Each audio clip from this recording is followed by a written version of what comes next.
Dengan mengucapkan Bismillahirrahmanirrahim, apel pagi dirangkai dengan penyerahan secara simbolis SK kenaikan pangkat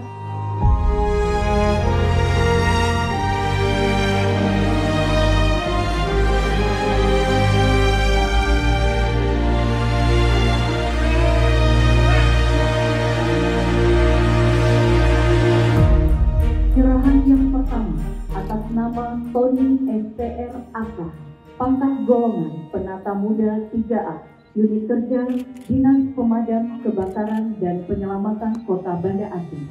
SV Yulida SSP, unit kerja UPTD Puskesmas Kopelma Darussalam, unit kerja SD Negeri 37 Kota Banda Aceh. Syukur sama-sama kita panjatkan kepada Allah Subhanahu wa Ta'ala, yang mana pada pagi hari ini kita masih diberikan kesehatan. Pada pagi hari ini kita menyerahkan SK kenaikan pangkat secara simbolis. Saya atas nama pemerintah Kota Banda Aceh mengucapkan selamat kepada Bapak Ibu yang menerima SK kenaikan pangkat TMP 1 Oktober 2023. Semoga dengan kenaikan pangkat motivasi dalam bekerja itu bertambah tinggi, kemudian semangat dalam melakukan pelayanan kepada masyarakat juga bertambah.